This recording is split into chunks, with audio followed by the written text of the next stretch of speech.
Okay, guys, I'm going to talk a little bit about this Jon Jones performance enhancing scandal.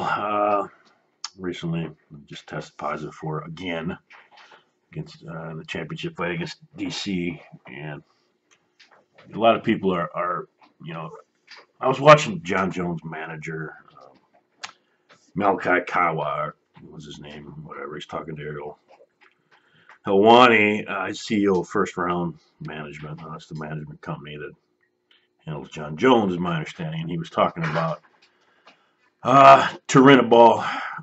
It Nobody like in that world, like bodybuilding, etc., calls it Turinabol. It's called T-ball usually for short.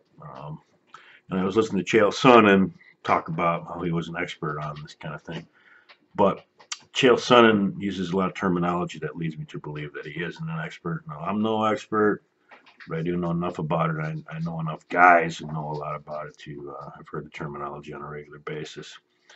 And one of the things about Chael Sonnen, he uses the term estrogen blocker uh, all the time. He never uses the term AI, aromatase inhibitor, uh, which is what bodybuilders and people around it in that culture who do it on a regular basis, that's what they call it. Nobody ever calls it estrogen blocker. You call it AI. Um, I mean, that's just the way it is. So Chael, is a smart guy, but for him to go around saying he's an expert, I don't know, because he flunked a lot of drug tests out. You can't really be an expert in that regard. You must not know a whole lot about him. Anyway, I like Chael Son. Don't get me wrong. I like the guy. I listen to him almost on a daily basis. Very intelligent guy. Far smarter than I am. Far more clever and knowledgeable on probably everything in life. Sans a few things. But anyway, back to this Malachi Kawa guy talking about, and one of the things that he was saying when he was being interviewed was, why would Jon Jones do this Turinabol T-ball, which is oral. Now, this is an oral anabolic steroid. Okay, it's oral, and a lot of guys don't even call these things anabolic steroids or anabolic androgenic steroids. AAS is a term that a lot of guys in the know, a lot of bodybuilders use.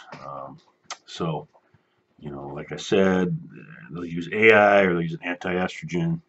Nobody uses estrogen blockers. So a lot of these guys talking on YouTube about all this really, I'm not sure if they have a fucking clue what they're talking about, to be completely honest. But anyway, this Malachi guy does not have a fucking clue what he's talking about. He has no idea what T-ball or Turinabol really is. Because he was saying, now, why would Jon Jones use T-ball? There's nothing to benefit using T-ball for 3 weeks. Now, that is complete horseshit. Okay, the reason, which is it's an oral. Now, the reason that bodybuilders use oral steroids in the first place is because they kick in very fast versus injectables. Okay, so you can do. T-ball is a was derived or created from Dianabol, which is one of Arnold's favorite steroids, D-ball for short. And Arnold used a ton of it. The guys in the 70s, 80s bodybuilding used it, and you can credit a lot of these things. These guys discovered, these guys implemented, these guys used, and a lot of what people know today are from them. Anyway, regardless of that, people use oral steroids for a kickstart because they are very, very quick to kick in. Okay, he was saying how Jon Jones had nothing to gain by using 3 weeks of Turinabol or T-ball for short, and that is complete freaking horseshit. In 3 weeks, you can gain very noticeable strength on T-ball. Now, the good thing about T-ball, particularly for some people, is there's no bloat, so there's not a lot of weight gain in a short period of time in that 3 week period. He's talking about the 7th to the 28th, that in that period time frame. Now, say if Jon Jones did it for 2 weeks, uh, you're gonna get some straight gains off of T-ball in 2 weeks. I'm sorry, guys, you are. I mean, I know guys who have done it. T-ball is not hard to get. None of the shit is hard to get. You can go on the internet and have anything you want almost in 2 weeks. That's a fact. Okay, so For this guy to say, he's trying to fool the public and he's hoping that everybody's naive, and most people are. He's saying 3 weeks on T-ball is not going to help. That's complete horseshit. Complete BS. 2 or 3 weeks on most orals is definitely going to help you. Definitely going to build strength. A few orals out there are going to build great size, but it's going to be a lot of bloat, a lot of water weight. Now, in a fighting game, obviously you don't want to gain a lot of weight. So that's actually one of the reasons that guys, would use a drug like T-ball. People say, why the freak would he use T-ball? There's no benefit. That's horseshit. Okay, there's benefit in T-ball. Okay, I don't know how he planned on beating the test, or I don't even know if he did take the shit. Okay, I'm just saying there's benefit in taking T-ball for 2 to 3 weeks. Okay, don't fall for that horse shit about how people say there's no benefit in it. Why would he take it? That's complete horse shit. Okay, all right. Number one, that's just the way it is. Okay, they're just trying to make people question, why he would take it, but there's no question why he would take it. It's just for more strength and faster recovery and an edge. I mean, how he's going to beat the test, number two, I don't know.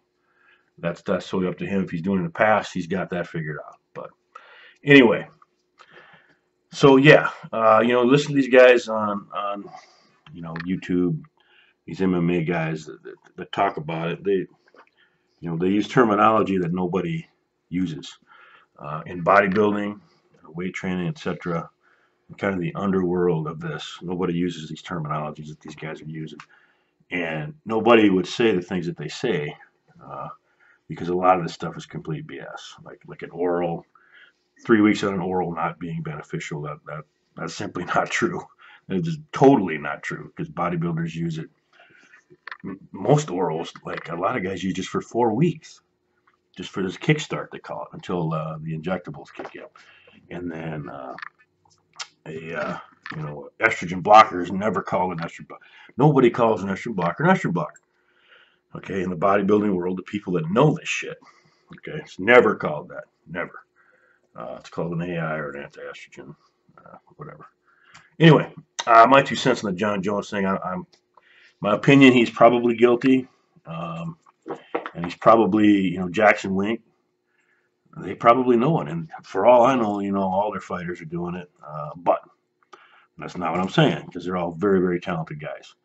And but why do these guys do it? People ask. Well, it's simple. They're all probably a lot of these guys are doing it, and when in Rome, you do what you got to do. There's so much money on the line, etc.